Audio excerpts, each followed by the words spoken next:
20 feet wide.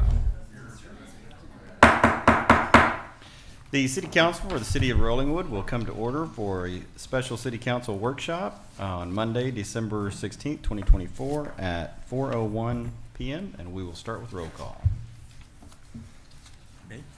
Phil McDuffie. Sarah Hudson. Gavin Massengill. There being a quorum not present, no action will be taken this evening, and we will move on to public comment. Anyone wishing to make public comment on items not on the agenda?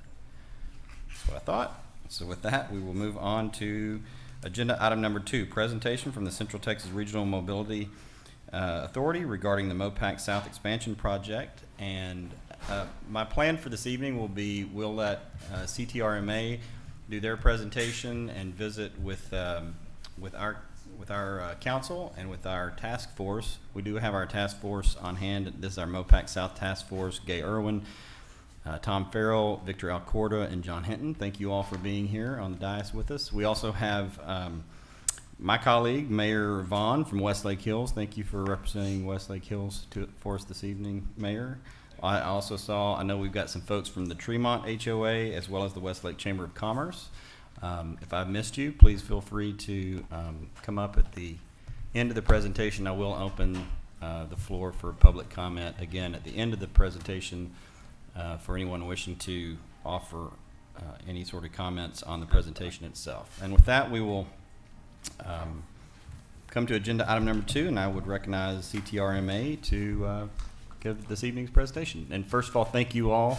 Thanks CTRMA for being here and taking this opportunity. I know that several of us had visited, and thank you all for being here.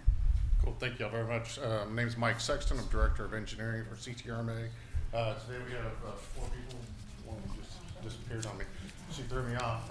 Jory Liu is our Director of Communications. She's right here. Hillary, and I forget the last name all the time. Lacey is our GEC, our General Engineering Consultants PI person. And then we have Charlotte Gilpin, who'll be doing the presentation on the project. We're all here available to answer any questions. We appreciate y'all giving us an opportunity to come out and speak and talk about the project. Great, thank you. And with that, I'll pass it over to Charlotte. Great.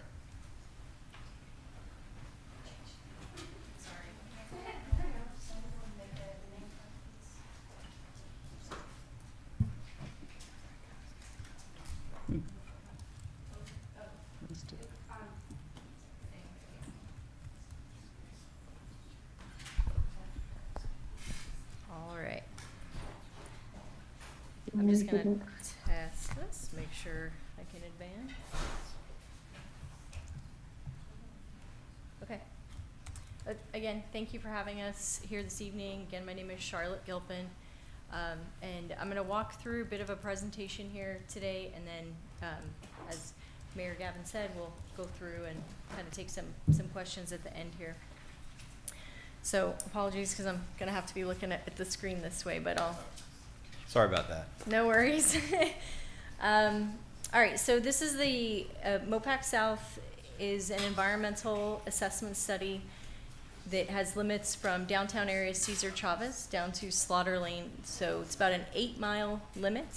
The corridor is designated by TxDOT as a principal arterial and a freight corridor. Again, as I mentioned, we're in the process of an environmental study, which is an environmental assessment. We are proceeding with an environmental assessment because that is following guidance from the EPA and NEPA. That classification was issued a determination in 2013, and since that time, I know it's been a long lapse of time, but there have been no material changes to the corridor, the project, or circumstances that would change. We're also still in alignment with, was that me? Okay. We're also still in alignment with NEPA guidance on that. Recent activity this year, in March, we had updated and issued a traffic update for the traffic study on the project to be based on the Campo Regional Transportation Model, the 2045 model. So again, that's in accordance with NEPA regulation that we are working under the current and effective RTP.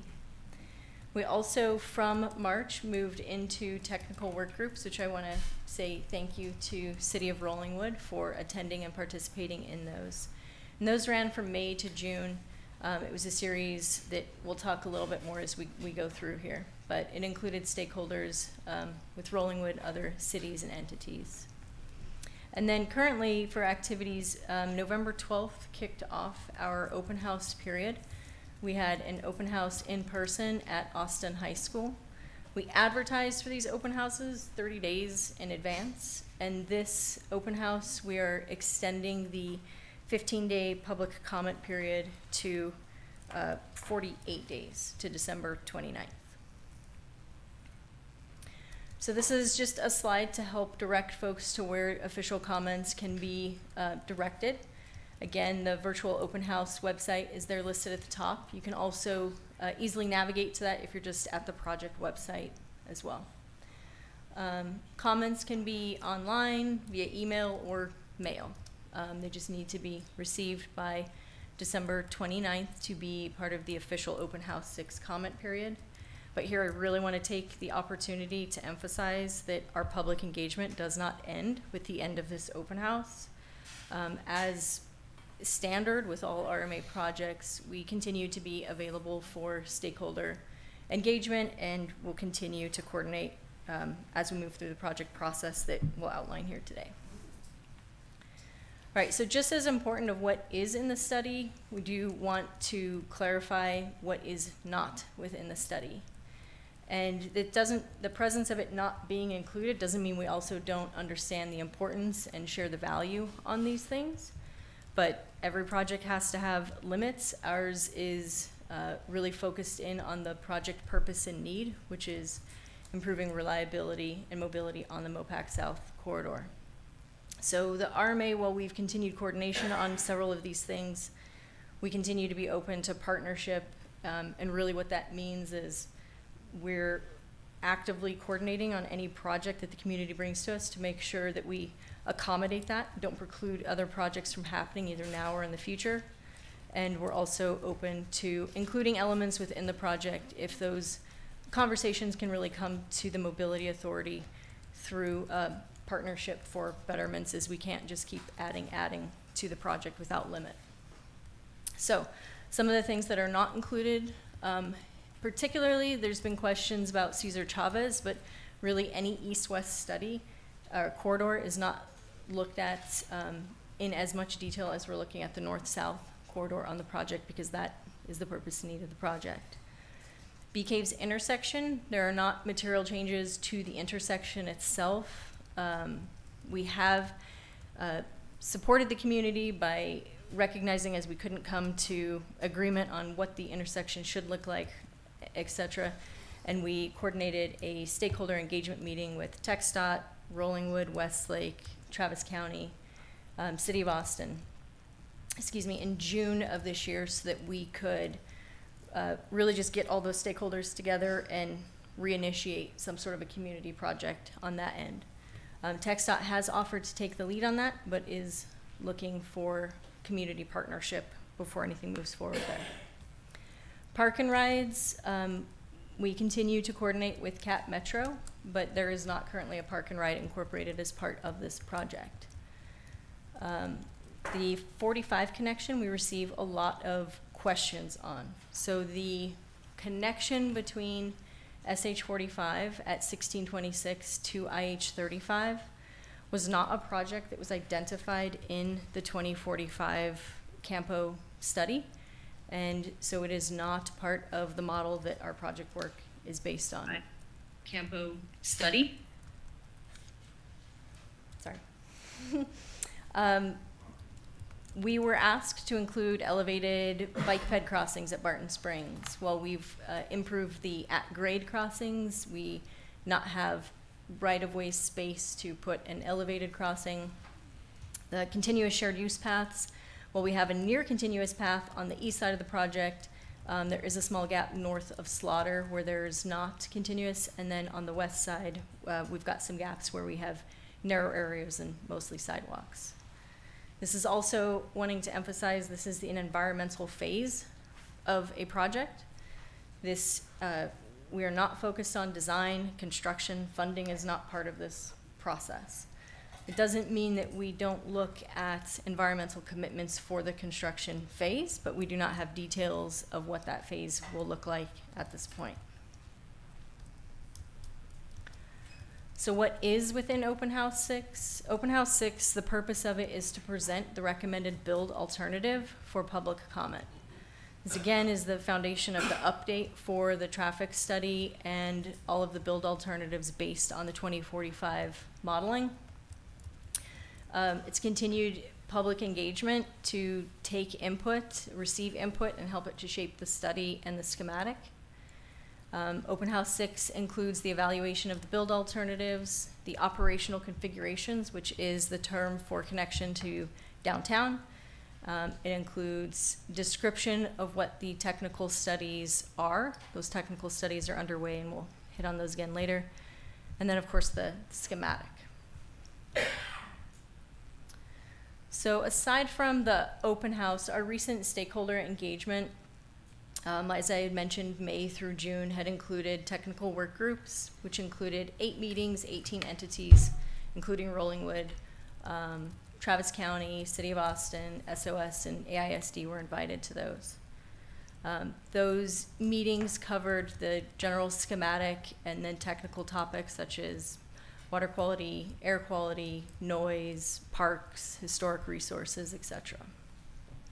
And the purpose of those meetings was to garner feedback on if there are things that the community wants us to look at that we weren't looking at, to add that to our to consider looking at those, and to also just explain what our basic process was going to be as we're looking at things, so we could receive ideas on mitigation measures, etc., to look at. We were able to achieve about 70% of the requests that were made and being able to make a forward motion on those at this time. So this slide, I bolded a few of the things on here just that I thought might be more relevant or of interest to the Rollingwood community, but this is a list of how, over the series of whether it's open houses or one-on-one stakeholder meetings, of how public input has shaped the project. And this includes items like direct connectors at 290, added bypass lanes from Barton Skyway to Loop 360. There's a added U-turn south to north on the north side of Barton Skyway. That should help address the special events traffic is one of the reasons that was requested and added. We lengthened the turn lane leading to the Texas turnaround at Loop 360 to help with intersection function there. We reconfigured the southbound exit ramp to Bee Cave just by moving that a little bit further north to allow more distance for weaving. We've added some ramp improvements at William Cannon. Again, I mentioned the ADA bike shared use path. Again, this is all done with an eye towards the shared community values of, protecting human and natural resources. There's, as we'll see as we go through this, we heard the public feedback. We're not, the recommended build alternative does not include elevated lanes over Lady Bird Lake, nor does it include direct connectors near Austin High School. So overall, what we're looking at for project benefits, with the express lanes, there are non-tolled improvements in terms of added general purpose lanes, added auxiliary lanes. This provides with us travel time and reliability benefits. So while we're maximizing or improving operational efficiency, this is giving us the ability to provide reliable route for transit, reliable route for emergency response times. And then, as mentioned, we're adding more ADA compliant hike and bike paths along the project. And one of the above and beyond environmental measures is increased water quality. We can talk about that later too. So what is the reasonable build alternative, and why is that the express lanes? Again, a large part of this to start with is based on the traffic study, But traffic is just one part of it, as we'll talk about when we move on from this slide. But what we're able to achieve with these managed express lanes is reliable travel times. A lot of that has to do with predictability in travel time, so it's not just about travel time savings, but it's a term that we refer to as planning period. So how early do I have to leave work every day to make sure I pick my kid up by 6 o'clock? It's that buffer time or that planning time, and that's what we mean when we say reliability. But with it, we're also with this build alternative able to achieve the shortest peak travel times on the general purpose and the express lanes, the alternative lanes.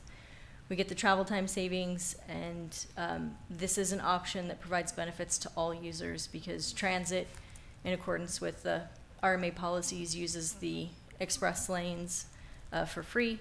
Ride shares can use it, and EMS times improve as well. But traffic is just one of the evaluation criteria, and with it, we want to remember that we're always coming back to the other factors like elevations with the stakeholder input or environmental studies and technical reports. So this is an example, or a slide rather, not an example, but it goes through the topics of what studies are included in the environmental assessment. So we cover air quality, biologic resources, which include all of the endangered species that have habitat ranges that cross the corridor. I know there have been some concerns that because the slides we showed at the open house didn't include all of the species, that they weren't being looked at. That's a communication gap. We are required by NEPA, by the Endangered Species Act, to look at all of those species. We look at the karst zones, which is important for water quality and for the biologic side.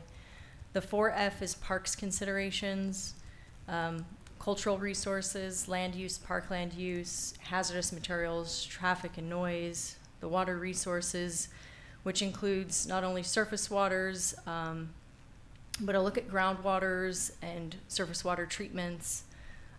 Also looks at construction phase approach for water resources. And then environmental justice, indirect and cumulative impacts, and social and community impacts are also considered in the EA. So I'll step back to then the operational configuration. So again, what this term meant was how we connect from the alternative lanes to downtown. These are the options that were not recommended, again, primarily coming from public input. And I think we talked through most of this, but elevated lanes and concern of high-speed ramps near the high school. So what 2C does bring us, again, this is the absence of elevated lanes. We're at grade with the existing bridges. Those will be widened. The wishbone ramps, which are located near Barton Skyway, allow for this really safe weaving to come from the middle of the corridor where the express lanes are to the outside, so we're able to avoid that weaving motion and improve safety. It allows for just the optimization of efficiency through things like that with the weaving. And the travel time, you know, we've heard criticisms that, well, it's only 5 minutes of travel time savings. But again, the peak travel time is just one of the options. Reliability is another. And if we look at 5 minutes a day, every day, twice a day, over a year, we're talking near 40 hours of time for an individual. So this is what 2C looks like in a schematic sketch. I have in a couple slides here just the aerial photo that'll show it in a little bit different perspective if that's helpful. We do have both types of schematic on the open house, so users can look at whichever one is easier for them. This one has blue and green arrows on it to help indicate egress and ingress from the express lanes, so entrances and exits. The express lanes here are shown in green. The blue is representing bridge widening. The little blue loop is a loop ramp from 6th Street, Lake Austin Boulevard, that will allow users from downtown just another option for getting on the southbound express lanes and MOPAC. And then in yellow is the Wishbone ramp, so showing how those come out to the outside for downtown access. So mentioned other non-tolled improvements. Again, I'm not going to read through this whole list, but I will point out a couple of them that we bolded there, and that's the south to north non-signalized U-turn at Barton Skyway, the bypass lane, the non-tolled bypass lane at Bee Cave Road and Barton Skyway to MOPAC southbound to bypass the signals there. That should help reduce some traffic at the intersection. And then the shift to southbound Bee Cave Road exit ramp, which we were able to pull a few hundred feet further north to support a little bit safer weaving from there to the westbound turn movement at Bee Cave. This is another subway style map that I can't understand this. What? I can't understand this. If I could get you to, I think she's muted. Okay, okay. we're back. The Not saying I do understand it, but continue on. fair and heard, and that's why on the virtual open house website we have two styles. So some people are more comfortable with just more of like a pictorial. Others want to see the schematic. So whichever one works for you, they're both there. In this graphic, the purpose of it truly is just to show in the pink, the magenta color is the limits of hike and bike paths that we're adding or expanding, improving on the corridor where we have them. And then the blue call-out boxes are just helping to orient people on locations where we're connecting to existing hike and bike infrastructure. All right, so maybe this one is a little easier to understand, maybe, I don't know. But what we're showing here is the aerial for the zoomed in area. For orientation, we've got Bee Cave Road on the right side of the sheet, and Barton Springs Road is there on the left side. A couple things just to point out here. I'm going to orient on the colors first. I know it's a hodgepodge of colors, but what you're seeing on this one in the magenta color is the widening of roadway. So roadway on new footprint, essentially. That's bridge widenings. The yellow is at grade reconstruction, and the blue cyan color is at grade that is again the widening but without bridge. The shared use path is shown on here in a lighter pink color, and I think that's good for orientation. So a couple of things we wanted to point out. Again, you can look at the Bee Cave intersection. There are not intersection improvements planned here. This is pointing then to the exit for the southbound to Bee Cave motion that was pulled further north. We'd also been asked several times about improvements to Rollingwood Drive, so I wanted to clarify that this time the improvements to the frontage road system are not part of purpose and need for this project, and so you're not going to see changes there. But that said, access is still there. It's still as it exists today. I guess the one other thing I can point out here, because it didn't make its way onto this map, we did work with the city of Austin to refine where they wanted to see the pedestrian crossing on Barton Springs near that eastern limit of the project. So this view takes us just a little bit north. You can all see the river for orientation, the downtown interchange on the left side. Of note here, again, you can see with the purple color, the bridge widenings. There is no proposed changes to the ramp on Cesar Chavez and 5th Street exit, so that remains as it is today, and access to and from the high school remains unchanged. The loop ramp is kind of on the bottom of the page on the left, so you'll see that that little loop. Again, it does not take away the option that's currently there to sit at the traffic light at Atlanta and Lake Austin Boulevard and make that left turn onto southbound Mopac.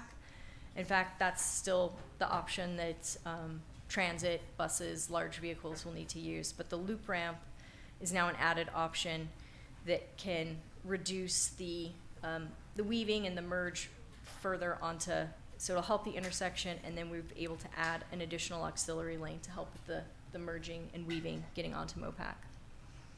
The final thing I know we've received many questions about, but the north side of the project where this connects to the existing express lanes would then become a continuation. There would be an exit to leave the express lanes and access Windsor and North, but that is not an express lane entrance any longer. So I know we'll have some questions about that. We, just like everything, as we receive public input, so Rollingwood's given us comments in the past about wanting to see improved access to the express lanes northbound. And we have been working on and brainstorming a couple of options there. We're just not ready to show exhibits of that today, but we have some promising concepts. All right, so I just want to wrap it up by kind of talking about next steps, and then I'll hand it back. So virtual open house is 6, again, in progress, open until December 29th. Following December 29th, we will begin a process of preparing what we call an open house report. So that means we'll catalog and respond to all of the comments that are received, and that will then be published to the public. Again, I really want to emphasize that it's not just about the open house, that our public engagement does not stop there. The RMA continues to review and coordinate with stakeholders and see how we can incorporate public comment into the project. It's not a guarantee that every issue can be addressed, but we are always listening and open to partnership. So the draft EA, based on current schedule, would be able to be published about mid next year. And that would be followed then by a public hearing to talk about that draft EA in the late part of the year. From there, a final EA is prepared, which would again include a report of that public hearing and wrapping in, last kind of public comment there. There's been some questions about the schematic that is presented both with this open house and just where we are in that process. And while we're using that schematic as a footprint to obtain environmental clearance, to understand what our potential impacts could be, it doesn't mean that the door is closed on adjustments to that schematic. So for example, if the project, and it's a big if, but if we get to the end of the environmental phase and there's a finding of no significant impacts, and what that means is that the environmental assessment includes robust enough identification of impacts and mitigation to those impacts. That would mean that it's a FONSI, the finding of no significant impact. The project would then follow a period to then be available for construction. And that is a step where the RMA board, where the Mobility Authority Board of Directors could vote to decide on moving the project forward to design and construction. When a project moves to design, that's when you really get into working out the final details of what something is going to look like. And I think the RMA has done a fine job in the past of just proving how open they are to listening through that design phase, holding additional workshops, and really refining it. There's always open to the process of what we call environmental reevaluation. So if there are tweaks to anything with the schematic, there is a defined process per NEPA regulation to go back and make adjustments and refinements. So that is the presentation we had for y'all today. I'll hand it back over, and we're available for questions, of course. Great. Thank you again for taking the time and putting together the presentation. I know that that was a specialized presentation for us. I do have a couple of questions for you if you won't go too far. Here's how I'd like to do this, council. I've got a couple of questions, then I'll open it to council for any questions or dialogue that you would like to have. Then I would recognize the MOPAC South Task Force to have any discussion or questions that you may have. Then I will let you have a break, and then I'll open the floor to anyone who would like to make public comment on the presentation. Please include in your comments any questions that you may have so that we don't get into so I can keep everything on the record and we don't have a debate between the podium and you sitting back there. So just pose any questions you may have, and then if I could have you come back up and try to address any of those, and then I think that'll be it for the evening.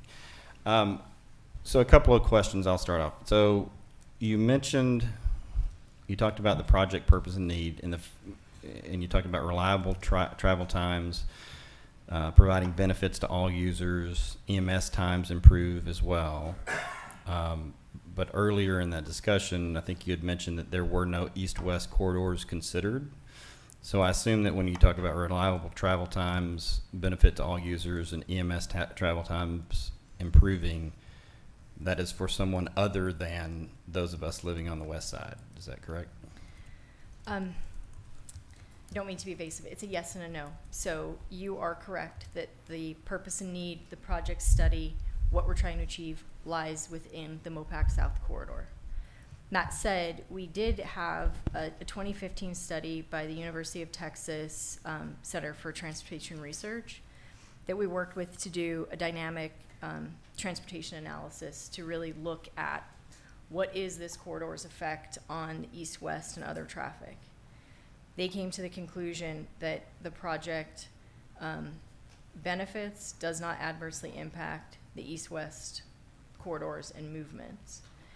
We don't have a current update to that study. It's not something that's required by NEPA, but it is something, because it's been asked for consistently and more recently, that we're looking into with CTR if they have availability to update that study for us and see if the conclusions and results are the same. And I would assume that that holds true when you talk about a 5 minutes a day adds up to 40 hours a year, and you talk about the project purpose and need over the long term. Again, that 5 minutes a day is in consideration of those traveling for the proposed project, which is basically Correct. Cesar Chavez North. So there isn't, other than what you've just mentioned, or is there rather, a study or a look to see if, in trying to gain that 5 minutes north and south, are you adding 5 minutes to those traveling east and west? Because I would agree with your point that 5 minutes a day does add up to significant travel over the course of the year, and I'm worried about my 5 minutes a day. We all are, right? Mhm. And I understand that. So what I can answer you with is that we have, I would akin this very similar to the previous results we had for the MOPAC South corridor just itself, only on MOPAC South. It showed us similar patterns to what we have today, and that's from 2015 when we were looking at the 2035 Campo model to now. And if there's consistency in traffic response and results from that update, we have an expectation, but it's not something we can have confidence in yet because we don't have a new study from CTR. But it is something that we have a similar expectation that those results would be the same.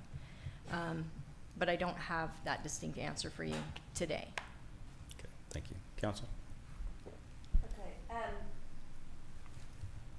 thought I heard, and I wanted to clarify this. Oh, sorry, thank you. I thought I heard you say when you were talking about the purpose, and this was, I want to clarify this because it's totally new, if that's the case, that you said that the improvements of this are supposed to also help as MOPAC being a freight corridor? No, MOPAC is a freight corridor. It's just its designation. So I every always thought it was supposed to be commuter traffic, and the trucks were supposed to stay on I-35 and that's east. not accurate. It's, I think, what people think, but it's designated as a principal arterial, which means it's not a local road. It is a regional thoroughfare as a principal arterial. and it is designated as a freight corridor within the TxDOT system. That's not a new thing. It's been that way for a long time. Okay, well, that's really scary because that totally changes the, I think most people's perception I understand. is Yeah. that the trucks are not on MOPAC, and especially the connection, if it does connect, which I understand you all are not looking at it, but to me, it's kind of the elephant in the room is if you add the connection from I-35 over to this, that's a whole lot more trucks coming through here also. It could be. I think the thing I would offer to, again, just for a consideration, is that because the RMA has built SH-45 Southwest, which is a toll segment, it's not common that we see in truck traffic behavior that trucks, commercial trucks especially, want to pay tolls. And just for evidence based on that, we can point to when the SH-130 project had opened it up, no tolls. Let's see if the trucks will actually use this to bypass, the I-35 corridor, and the impact on behavior was minimal, like giving discounts and whatnot. So there is that connection there that could be a deterrent, but we have not looked at the impacts of the gap study as it was not in the 2045 study. Yeah, that just seems like you're just, I understand. turning a blind eye to something that is, I think, for most people would assume is going to be a big change in the quantity and the type of traffic that we would get going up and down MOPAC through neighborhoods, right?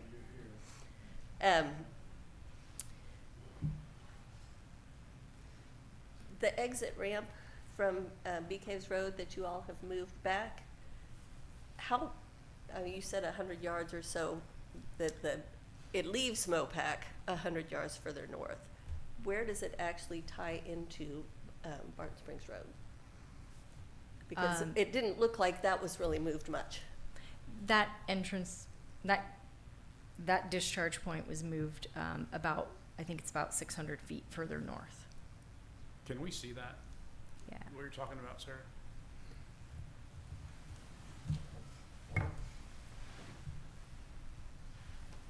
So Is I'm there gonna. do we have a pointer? Well, yeah. Yeah. There's your pointer. Yeah. Yeah. Yeah. High dollar pointer. So right where Mike is pointing is where the new exit from MOPAC to the frontage road will happen. And so you can see then the distance between there and the old ramp. So the reason you see the roadway continuing is this is a dual lane exit basically from MOPAC South. And it, if you take the right, you take the exit to Bee Cave here. If you stay in the left lane of that shape, you're essentially bypassing the intersection so that you can then enter the express lanes further south. Okay, so the red, the yellow that's still going off is the existing ramp. Is that right? That's gonna go This is the existing ramp. Okay, so that's the existing ramp, and then the red down below it's coming off further back. That's the dude. Okay. Right. Okay. And then the red on the other side of that is the. That's your that's your, That's where The we ramp already going are. back up Right. to get over the intersection, yeah. So again, remember on here with and that's the. level with the current height that's there, Correct. correct? Mhm. Which in fairness is different than earlier versions that we had seen years ago, right? You brought that down. It's not a flyover anymore. It's not a true flyover like it used to be. I think it's always been It's gonna pretty get- Has it always equivalent. been It's always somewhat? been pretty equivalent. Okay. It was a concern. Our understanding of it has Yes. grown. Yes. Okay. Well, there's gonna have to be some elevation if you're getting on There is. right at the intersection. You're not getting on right at the intersection. So I'm gonna approach and just talk it through again. Alright, so I'm traveling south on MOPAC. Okay. When I get to a point here,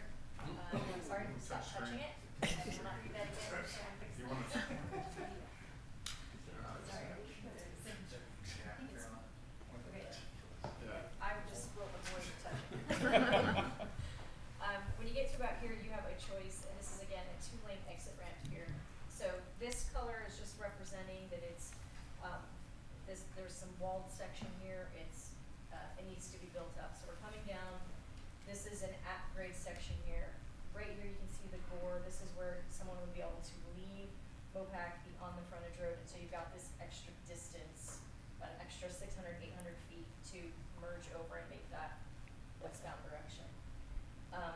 There's also though this second lane that's gonna keep going, and it's gonna start climbing in this section here, back up to be, at bridge elevation here, go across, and then that's where you can enter, the express lanes further south. If you were headed south from the intersection, I'm not sure if that was the question, but from the intersection, you would be able to, enter like you do now. There's a collector distribute to get onto, and you can enter, Mopac South and the express lanes from that. Okay, does that entrance ramp impact the U-turn under Mopac? Does this exit ramp impact? No, this section? the entrance ramp back on to southbound Mopac, Oh, over here? the red. This. The existing Yeah. turnaround. It will be up and over the U-turn, so the Okay. intersection remains unchanged in its current configuration. So there would be some elevation right there in order to This get is- up to the, because there is an overpass over Mopac, over Understand. Bee Caves, so there is elevation there. Coming back You have to up add some additional at elevation to grade, get but- up there. But it does not, Yeah. it's at grade with the intersection, so it's not precluding anything that's already So happening. it'd be the same height as the existing bridges that are there today, is what she's trying to say. Which is elevated, so, Correct. Yes. So when we were hearing Right. elevated, we were thinking Yeah. elevated above those bridges. but not elevated above Mopac, but elevated above Bee Caves Road Above in grade, order to get yes. up there. Yes. Thank you for. Okay.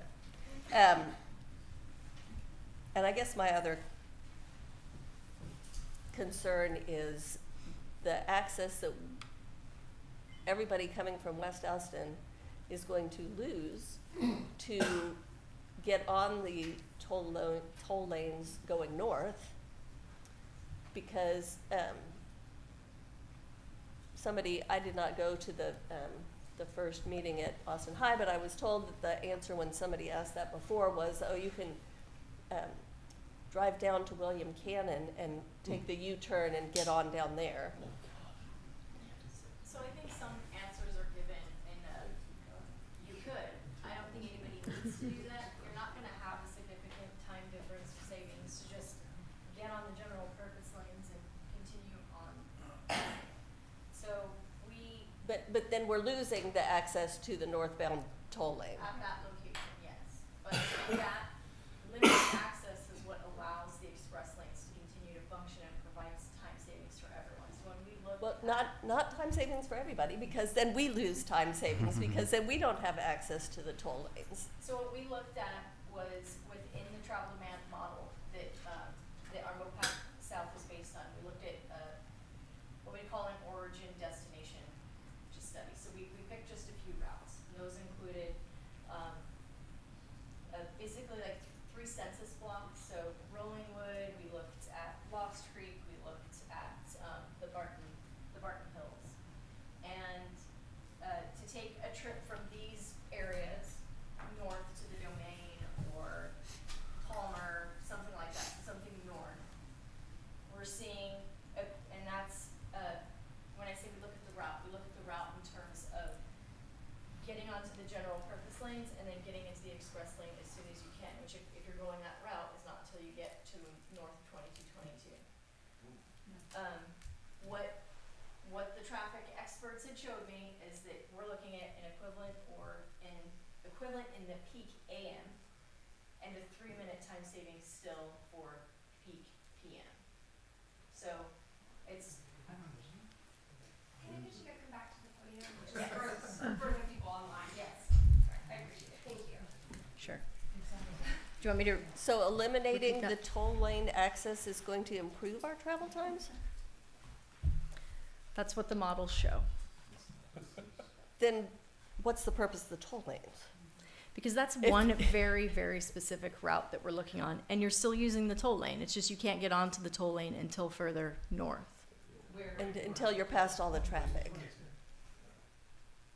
Yeah, I mean, for us, the traffic is from Bee Caves to about 35th Street, and then after that, it's not near as bad.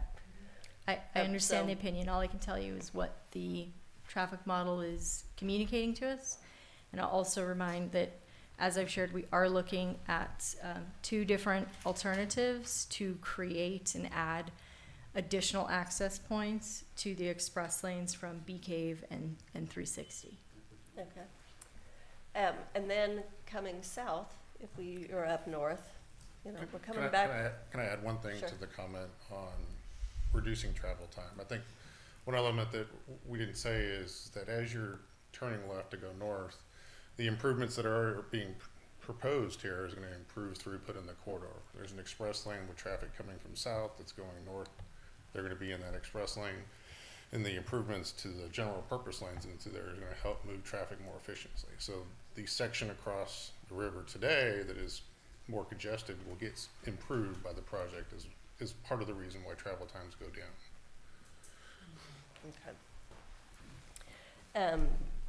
If you are coming from north and trying to get off at Bee Caves, coming south on the existing toll lanes, that exit ramp to Bee Caves is also being removed, right? It is. So again, to the same sentiment that Mike was sharing is, but the throughput overall in the corridor is improving. So by the addition of auxiliary lanes, added lanes to help with the weaving and the merging that's happening across the river, there's an overall improvement. So you don't only have to be in the express lanes to experience a benefit within the corridor. And so where is the nearest exit ramp going to be? It's the 2222. So we have no, we don't use the express lanes. And where would the entrance and exit ramps coming from the south, on the south side of the project, where are the access and egress points for the toll lanes? Okay, so coming northbound, there's an entrance. There's an entrance that is near the Barton Skyway area on the northbound side. And that's one of the options that what we're looking at doing is pushing it a little bit further north and doing some changes to some other ramps and whatnot to help the 360 access get to it. But if you're already on Mopac, not coming from 360, but just on Mopac, there is an entrance there to be used. Okay, and how about an exit? Where's the exit if you're coming north on the Mopac South? Like if I'm coming from Slaughter and I want to get onto Bee Caves Road and I'm on the toll lane, where do I get off? Believe, is that also the Barton Skyway? Yeah, it would be that same exit, in egress and egress point, so just south of Barton Skyway. Okay. And where would the entrance ramp to the southbound lanes be from Mopac if you're going south? So when you just take the free right turn from the intersection here, and then there's I apologize, I don't have that full map, but it's before you get to 360. There's an entrance there that you can get onto, and it'll take you into the express lanes. Okay. So ingress and egress to the southbound part of the toll lanes maybe are not too bad for us, but going north or coming from the north, we're getting totally. I'm not going to say it. I'm thinking, but I'm not going to say yes. Right. But you're So- working on that. We're working on the northbound entrance. Okay. Correct. Okay. And exit. Okay. All right. Mr. Thanks. McDuffie? Thank you, Councilman. So I did attend the open house and spoke to some people. So is it my understanding now that what I'm calling a flyover that was occurring over Mopac and then getting into the express lanes, for instance, I believe going south before you get to Barton Skyway, is that gone away now? We're no longer having the flyovers over Mopac like you would exit. My understanding from speaking to people is that if people were heading from the north to the south and wanted to hit the expressway, they would exit, for instance, over to the right, and then go over Mopac, and then the connect point was right before Barton Skyway. Is that? Yeah, so I'll use this pictorial diagram Okay. just to speak from. Yeah, that So- yellow, basically. Yeah, the yellow is what we refer to as the wishbone. Right. So this is, it is still proposed, this will still be here, but the southbound section of the wishbone, the way that this comes into play is really from that Bee Cave exit, where we essentially, I was describing, it's really like a 2-lane exit kind of coming off the main lane there. So if you imagine you're in the outside lane, closest to the, I'll say closest to the river, right? Closest to the right-of-way line. We're driving south, and let's just say I got on from downtown. If I was in that outside lane and I wanted to go to Rollingwood, and I want to get in that right lane, I can take that exit. If I want to keep going south and get on the express lanes, I just stay in the left side of that exit ramp, and that essentially that becomes the wishbone, and that flyover that takes you back up to grade, I say at grade with the existing bridges that are at the Bee Cave intersection, and then I land back down. That wishbone is what lets you get into the express lanes going southbound. And because we don't have 3D models to where you can kind of visualize me, I understand we have kind of flattened view from up above. Is there a reason why, if you were on Mopac, they don't just, rather than have people fly over Mopac with the wishbones, that you just don't have people exit over to the left and get into the expressway over and to the left? That's what Instead. creates the operational efficiency that lets the express lanes and the general purpose lanes function with a higher throughput. And said another way, what that means is just the less merging and weaving that we're all doing, the better traffic flows. So if we can do these flyover ramps and take people out of that weaving movement, it lets everybody move at a higher rate of travel. But they still have to merge into the express lane. It's after. one merge instead of 4 merges over to even get into the express lane. So that's the purpose of the wishbones, whether coming from either direction. It's to take vehicles up and out and create a situation where we're talking about a merge from 1 lane instead of 4 lanes. And that's tremendous operational improvement and safety. Okay, well, I mean, I think if people had the heads up to get over in the left-hand lane, you're still talking 1 lane to 1 lane, but that's. You're not talking 1 lane to 1 lane, though. I'm Okay. talking from getting all the way from the outside over 4 lanes to get into the express lane. Coming South. from the outside, coming from Yeah. where? I'm saying if you're already on Mopac and you want to get, if you're somewhere north of the river or at the river and you're on Mopac, to get over rather than having to basically exit over to the right, fly over, and then hit the expressway just doesn't seem to make a whole lot of logical sense to me. But once again, without a 3D model to really kind of visualize it, it's difficult for.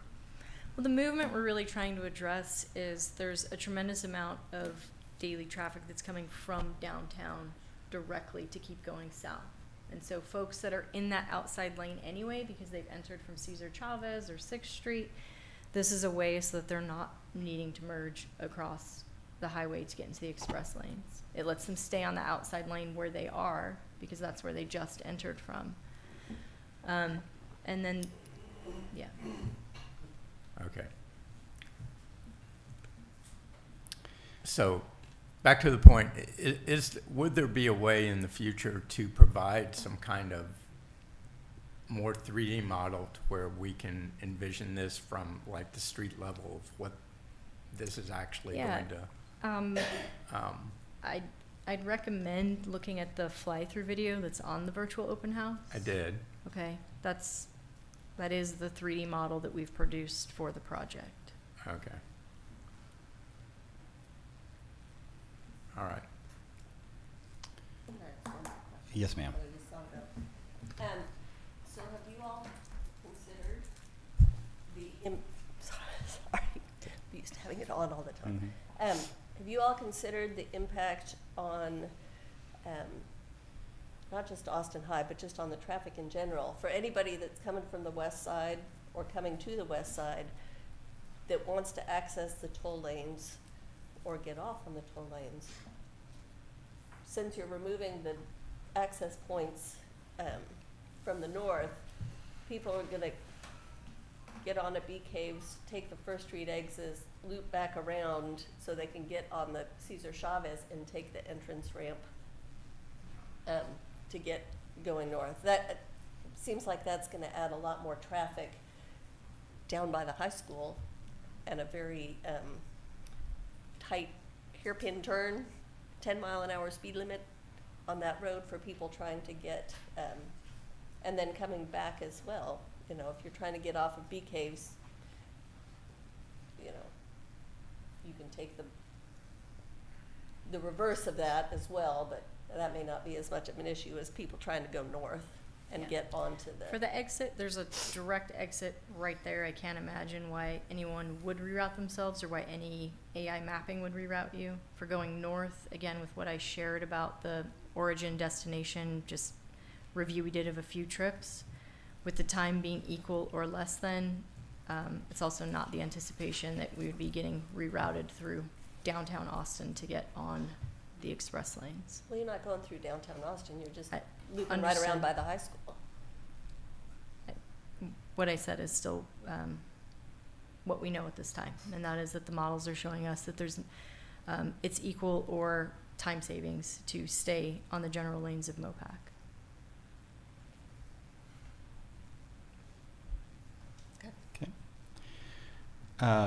Thank you, council. I'll now recognize anyone from the task force that would like to ask any questions. Victor, you good? Or you have anything? Tom? Charlotte, how you doing? Thank you very much for your presentation. Let me just start by saying, so not the general welfare of Tom Farrell driving, what's in it for Rolling Wood? A corridor that functions more efficiently. But that would be for our individual, not for the city. We're not getting anything on Bee Caves Road, which I think is not I wish, I think that was an important part of what we were looking at. And I will say the 360 overpass could have an impact on the TxDOT's 2045 plan to do reversible lanes on Bee Caves Road, which I think is a disaster for Rolling Wood and certainly a disaster for Westlake Hills. And if they took traffic around that, and that may be something that you guys could include in y'all's traffic modeling that would be beneficial to our city. I was trying to answer the question for you there, Charlotte. You could just make the ask, but I know. We'll I'm talk making about that ask yeah. because I think that would be something that would show that there would be a benefit to our city on that. The noise factor, we've always, ever since this has been there, we've been talking about the elevated lanes and the effect on noise. And I recognize that that's been moved slightly south, but of course we have our neighbors that we care for that are just south of us that would be impacted. So I think one of the things I would ask y'all to do is address some of the noise and air quality issues that y'all would do to mitigate that to our neighbors to the south in Tremont and Bee Cave Wood, because I think that's important. And just for my curiosity, I read this report here this past week about tire pollution from our electric cars that we're having. Did the y'all's air quality deal include that in y'all's modeling? Do you know? I do not know the answer to that off the top of my head. I'll ask our air quality specialist and get you an answer on that. Great. I will say that I've always thought that I like the way that we're gonna have an alternative to BK's Road entrance on Barton Skyway. I think that's a very big positive on that. The negatives on what y'all have done so far, I think there's two that I'm concerned about. Obviously, well, several. I'll just go through the ones locally. Rollingwood Drive intersection, I wish that had been included in the study, and certainly BK's Road, I wish that had been included. And in regard to the BK Road deal, one of the concerns I looked at on the plans was the length of access onto Mopac coming off of BK's Road going north. It seems to me that's been shortened, and that would be a lot more, that would back up traffic on BK's Road worse than it already backs up on that. So I think that's something that I would ask y'all to look at too on that. I do appreciate that y'all do have some alternate thoughts about access for our communities on the toll road, and I do thank y'all for at least researching that on that. The other let's see if I can find my notes here. I wanted to, and maybe this is just, you could probably tell me this quickly, but City of Austin voted on this last night, last Thursday. Council? What did they do? City of Austin. I'm sorry, can you say that again? Our cousins in the City of Austin, what did they do? Distant cousins. Distance cousins. Well, we all have crazy cousins, so, or weird cousins. It's weird. I get that. What did they do with what? What was the question? Didn't they vote on whether to approve this plan, go forward? No, I mean, they don't have a vote on what the RMA does with their project. I think what they did was pass a resolution to That's- state certain things that they would like us to do, most of which I do believe we're already doing. So again, without it in front of me, like the things that really come to mind are coordinate with Cap Metro on park and rides, and make the corridor transit friendly, some increase bike ped. So we have been coordinating with the City of Austin. We will continue to do that both with council members' offices and then also with Transportation and Public Works Department directly. And I won't reiterate what Sarah was saying about one of our big fears has been how Mopac is going to turn into a truck traffic route. And one of the ways that CTMRA could help alleviate that is to have an enormous toll I realize that it is a freight route, but that doesn't limit y'all as to what you can charge for a truck to be on that toll road. The trucks are actually not allowed within the toll lanes. But they will be encouraged on the, well, They they're are not going to be on prohibit- there. Well, that's good. I'm They're sorry. prohibited within the Good. toll lanes, yeah. Great. Which means they're on the general purpose lanes instead. Yes. That we're forced to use now. Yeah. Charlotte, to follow up on Tom's question too regarding light and noise impacts, is that an appropriate thing to look at in this phase of the environmental? Noise, yes, we have a noise study that is nearly finished with the modeling and getting that report ready for submittal. Air is something that's being looked at. Light is something that we have not looked at in detail. So I think I want to reemphasize anything that's being said here tonight. We still would really like to hear as an official comment so that we can catalog and respond to. But I think light is something that we'd be looking at a future design phase. So if there's, I know before we've heard concerns on light pollution, is everything going to be lit up? Are we going to have continuous illumination? Sometimes people are asking for that, sometimes they're against it. So I think just making that clear.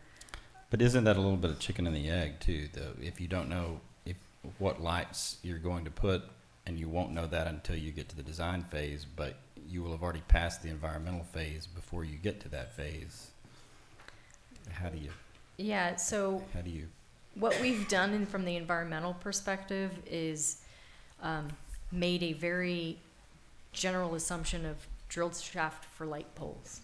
But it's not saying where they're for sure going to be or not be. And that again comes to what I was alluding to, is when we get into a design phase and we as a community have the discussion of, you know what, we really do want lights all along the whatever, or we absolutely don't want lights. Once those decisions are made, we can go through a reevaluation process to see if there's anything additional that would be impacted by that. but if you're shooting for a Fonzie, how do you know if there's a Fonzie if you don't know what you're gonna put there? Light is something that, to my knowledge, is not something that's looked They at. don't But have that. I, again, like, I'm speaking out of turn there, so let me talk with the folks who are doing the cumulative and indirect impacts and ask that directly. Okay, thank you. One final close on that. Charlotte, is a comment on this, on the environmental and on our truck deal. It would seem to me that I think most of us would agree that eventually 45 is going to tie into I-35. I mean, I think that's a given. And when it does that, we're going to have increased truck traffic on Mopac. And so when y'all are doing y'all's noise study, do y'all include the fact that that could become the preferred truck route to get north to south? Because Yeah. Mopac, I mean, I-35 for the next 20 years is gonna be under construction. So trucks will go, gee, I'd rather pay the toll than spend the 4 hours it takes to get through Austin on I-35. So, as I 4.5, whatever. now at this time, it's not considered within our work. So the 2045 plan didn't have it. I know, but I'm asking, this is again, what's in it for Rollingwood, what's in it for the community of Westlake and Tremont and our neighbors here. This would be, okay, we're gonna include this in our deal. I'm giving y'all some softballs here that you can, soft pitches that you can, it could include that might get some more, support on that. So if nothing else, I'm asking y'all to do it. Comment noted and heard. Yeah. Thank you, Tom. Thank you, Mr. Mayor. Ms. Irwin? So thank you, Charlotte, for answering our questions. I know the feds take an extraordinarily long time normally looking at EAs or documents that they get. And what do you think is your guesstimate for how long it's going to sit in Washington before it is approved or not? So the environmental studies within our Texas transportation system are funneled through TxDOT, Environmental Division. And I think that happened in 2014. TxDOT received their NEPA delegation. So on behalf, under EPA's NEPA, FHWA, the Federal Highway Administration, has passed their designation to review these studies to TxDOT Environmental Affairs Division. So with that, what I can share is kind of what we shared in the next steps, which is, so essentially from early next year through the spring, we're going to be submitting kind of individual tech reports to TxDOT for review. As those get the review, we get the comments, we compile those into a draft environmental assessment, and that would be issued mid next year for review. And we anticipate that we would have the go-ahead to then have a public hearing on that document at the end of next year. So that's roughly where we are in the timeline. But then after that, what's the time frame after that? So after the public hearing, it's another 4 months for them to take the final document that just incorporates any other changes at the public hearing. Okay. I'm not saying it won't take longer, it's just, I don't know, average it. Okay, thank you. Thank you, Ms. Irwin. I have no. Mr. Hinton, you good? Okay, great. Thank you. I'll let you take a short breather. But be listening. There may be other questions. With that, I will open the floor. I want to first recognize our friends from the city of Westlake Hills. If Mayor, and if you don't have comments, that's totally fine, but I'm gonna put you on the spot. If you have comments, I'll recognize you first, Mr. Mayor. You wanna take a break? No, we're good. I was just giving Charlotte a break.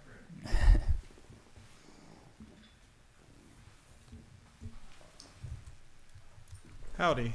Thank you, James Vaughn, Mayor of Westlake Hills. Thank you all for the presentation. It's very much appreciated. I wanted to confirm one current part of the design and then ask a question. So currently, there's no way to get from 360 to the express lane going north, right? And you're looking into redesign to, okay, so currently there's no way to do that. And then can we go back to the slide that has the entrance to regular MOPAC from Bee Cave going north?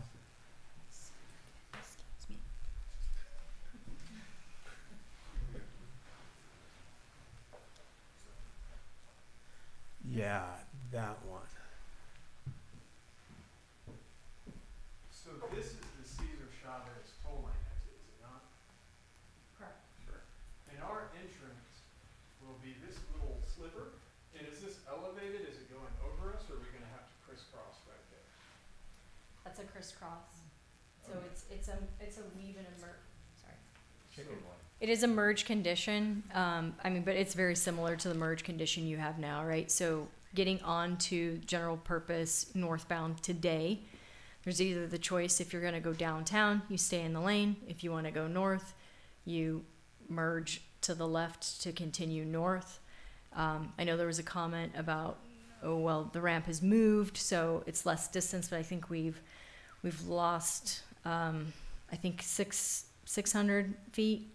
And there's still near 2,500 feet to merge one lane over. So this is shortened, and I presume your traffic models have the Cesar Chavez exit being the most popular for the tollway. I don't know about most popular, but it is a high use, correct? Okay. And the number of entrance points going north, or exit points going north, you'll have one back here before Barton Skyway. You'll have one to Cesar Chavez, and you'll have one to 15th Street, right? Enfield. The north is, it's adjacent to Enfield. You'll be able to access Windsor north from It's there. where the current entrance is. Correct. And going south, you have 3 entrance points. You're taking away our current entrance, or exit from the southbound expressway. You're adding another entrance here, and one a little bit further along. So exits just from the express lane? Entrances to the southbound expressway. Oh, entrances. So our exit turns into an entrance. And then there's another entrance here. And then, I don't know if there's one further along, but there's at least 2. Correct. There's this and then one further south. Mhm. Oh, sure, there is one further south, because we can get on. Our access here is good. So we have one here. And one there. entrance, Then you have an entrance from the little loop around, Yeah. and then you have an entrance from where we used to It have would be 2222. So the lane just continues. Sure, south, but our yeah. current exit is turning into an entrance. And then you have an entrance from the ramp that's going, and then you have the entrance here. Yes. Yeah. So, anyway, I really support you taking a look at getting us our entrances and exits back, because you have 3 exits for people from the south, from the, on the northbound way without giving us an entrance. Then you have 3 entrances without giving us an exit.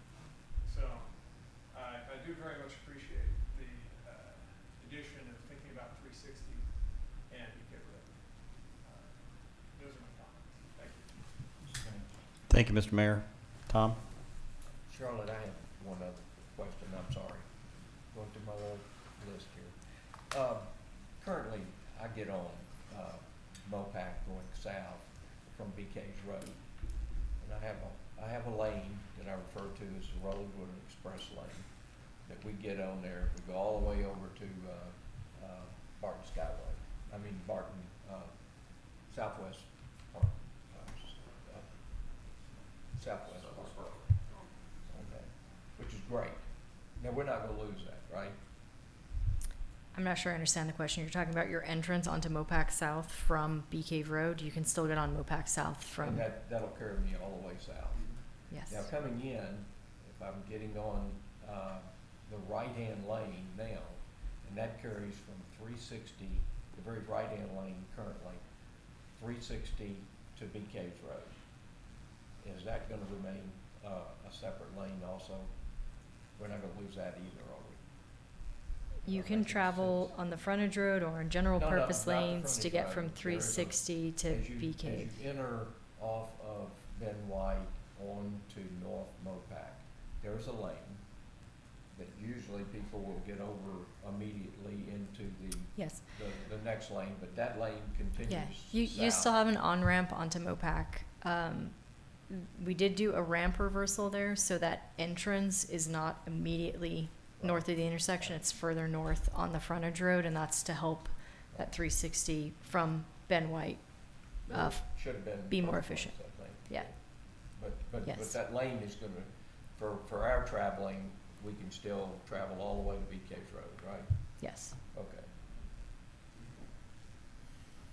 So, Thank you. Okay, with that, I'll open up the floor to anyone else wishing to make comments on agenda item number 2. Mr. Hodge?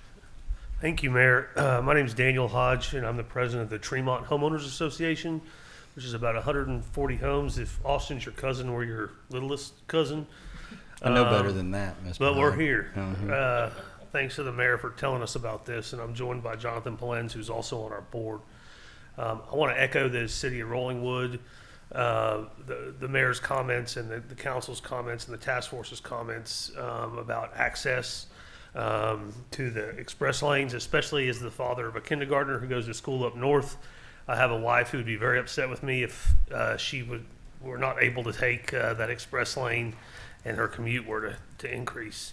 I've also been asked by my fellow homeowners to bring up noise, whether there's going to be any, as you do these expansions, whether there will be any consideration of noise barriers, both for our friends here in Rollingwood and then all the way up through Tremont. This is a quiet residential area, and we sure appreciate keeping it that way. Thank you. Thank you, Daniel. Come on up. This is actually a question. If you would just identify yourself. Oh, for sure. the- John Polens from the Tremont HOA as well. Great. I understand that the intersection at Bee Caves Road and Mopac is not being changed. Does that also mean that the on-ramp onto Mopac is still just one lane entering Mopac? That's correct. Okay, because my opinion, that on-ramp is constantly backed up, and people are really converging there in a very tight way. It seems like, and I understand that the access road is not being addressed as part of this plan, but it seems like the ramp could be, if it could be a 2-lane ramp, making that turn on. I'm not sure how it actually merges in, but that intersection is constantly jammed right there, and people take both lanes and then make the left turn and then converge right at the ramp. Yeah, so if that can be contemplated. Thank you for those comments. Good evening. Bill Bunch. I'm Executive Director and Senior Attorney with Save Our Springs Alliance. We've obviously been very concerned about this issue since last time it was on the table, when Mayor Farrell was mayor over here, and we collaborated, and we want to do that again. We have a whole bunch of members who are Rollingwood residents, including our former board chair, Kirk Mitchell, who's here with me tonight. And we have a few requests for you, but also some questions that we urge that you join us in making. We did chase this project off back in 2014, 2015 because of the community outcry that y'all were part of for what this project really meant to the community, to Barton Springs, Zilker Park, Lady Bird Lake, Austin High, Rollingwood, all of us. And back then and still today, as Councilmember Hudson so clearly put it, the elephant in the room is that when you do build that 45 connection, I won't concede that it's definitely coming yet, but that really does convert Mopac from a local commuter highway into an alternative I-35 for interregional and interstate traffic. And you know, your phone apps are going to tell you to come over here anytime that it's a shorter route, even if you're just trying to go from, you know, Oklahoma to Corpus Christi. And so at that point, you can't build enough lanes to accommodate the traffic. This project, which I think they're being rather misleading, they're saying 2 express lanes. Of course, that's 2 each way, and then the auxiliary and free lanes. So the bridge over Mopac, if you really look at these closely, and it's almost impossible to see it, would expand from 7 lanes to 13 lanes.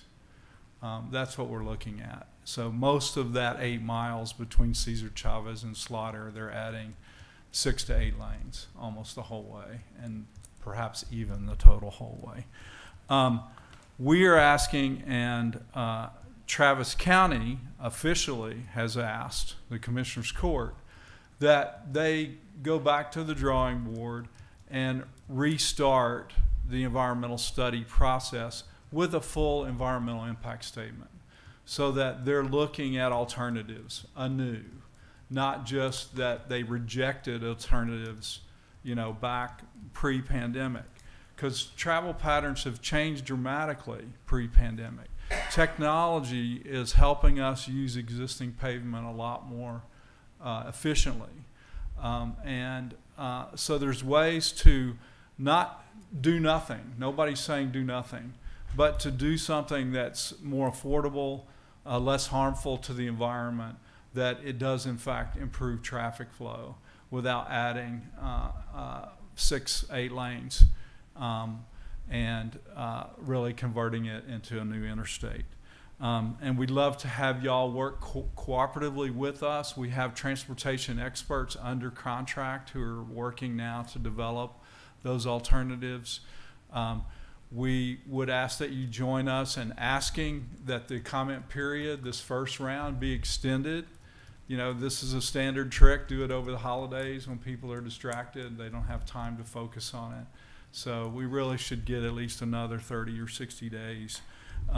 So join us in that request, as well as with Travis County to do the full EIS, and work with us on developing alternatives that we can put on the table, because we certainly can't rely on them to do that. We're going to have to flesh out really good alternatives to see if there's something there that the community would really buy into, that protects all of these interests that we share. They're hiding all the supporting information. The traffic study she mentioned, they won't release it. We've asked for it in official public information request. They won't give it to us. Even just the GIS, the shape files mapping, to see what's the current impervious cover, what's the future impervious cover. They won't provide that to us. It's been officially refused. There are karst studies, you know, where are the caves and sinkholes? They hit a whole bunch of them when they built the bike bridge over Barton Creek Greenbelt.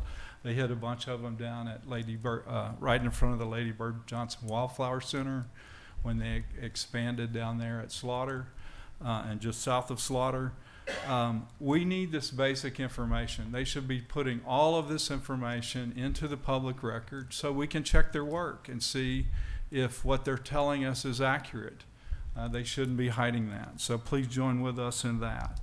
And then the last thing I would just say is that there is an enormous amount of science now that shows expanding highways and growing urban areas does not reduce traffic jams or reduce traffic time.